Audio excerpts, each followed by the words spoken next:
हिमाचल प्रदेश में पिछले दिनों जो मस्जिद विवाद था, कथित अवैध निर्माण के ऊपर बवाल की स्थिति थी, इस पर प्रदर्शन हुआ।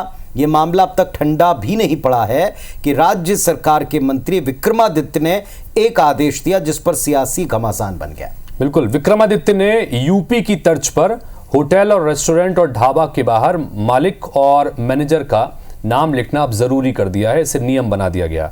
इसे यूपी के योगी मॉडल से जोड़कर देखा जा रहा है। बीजेपी जहां इसे योगी मॉडल की कामयाबी बता रही है, तो कांग्रेस आलाकमान को यह फैसला अब रास नहीं आ रहा है। जिस तरीके से उत्तर प्रदेश में भी वहां पर भी जो रेडी फड़ी वाले हैं, खास करके उनके लिए ये मैंडेटरी किया गया है कि वहां पर जो है आपको अपना उसमें नाम और आईडी लगाना होगा। तो हमने भी इसको यहाँ पर पूरी मजबूती से लागू करने का निर्णय किया है।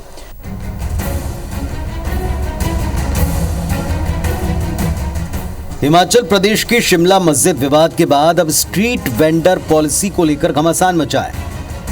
ये शुरू हुआ मंत्री विक्रमादित्य के एक आदेश पर, जिसके तहत उन्होंने कहा कि रेहड़ी, ढाबे और होटल मालिकों को नेम प्लेट लगाकर अपनी पहचान उजागर करनी होगी, जैसा उत्तर प्रदेश में योगी सरकार ने लागू किया है।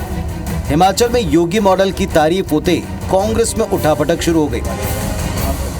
पहाड़ी इलाका है, बहुत छोटे रोड होते हैं, तो इस दृष्टि से वो किया गया है। विक्रमादित्य ने भी इसमें स्पष्टीकरण दिया है कि सिर्फ रेगुलेट करने की बात है, वो कोई योगी पैटर्न पे या वहाँ तो उस चीज, हर चीज को राजनीति तो कम्युनल उससे करती है। हाँ, ये वो बात नहीं है। हिमाचल की सरकार के इस फैसले से मैं सहमत नहीं कि अल्पसंख्यकों के दुकानों के सामने शटर के ऊपर क्रॉस लगा रहे हैं कि इनका हमको बहिष्कार करना है।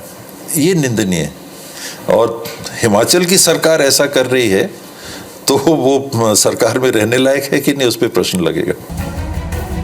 विक्रमादित्य के फरमान से हिमाचल से लेकर दिल्ली तक खलबली मची है। पार्टी के भीतर उनका विरोध शुरू हुआ है। इसके बाद विक्रमादित्य को आनन फानन में दिल्ली तलब किया गया।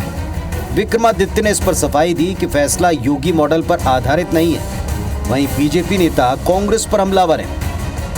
कोई हिमाचल का है या हिमाचल के बाहर का है, सबके लिए ये कानून लागू है और ये जो है बराबर हिमाचल प्रदेश में, इसको हमें उस दृष्टि से देखने की आवश्यकता है because of the internal security of Himachal Pradesh and the concerns of the people of Himachal Pradesh. Vikramaditya ji ने जो स्टेटमेंट दी है उसमें बड़ी सीधी सी बात, एक बात है कि उन्होंने उस बात का जिक्र किया जिसके सिलसिले में हमने काम करना शुरू किया था हमारी सरकार ने।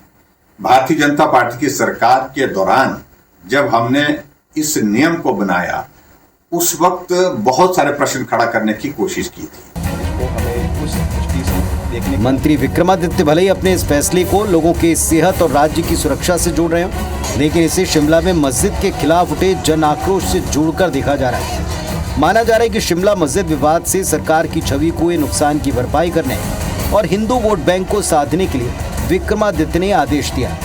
अब आलाकमान की फटकार के बाद अगला कदम क्या होगा, क्या सुर बदलेंगे, ये देखना बड़ा दिलचस्प होगा।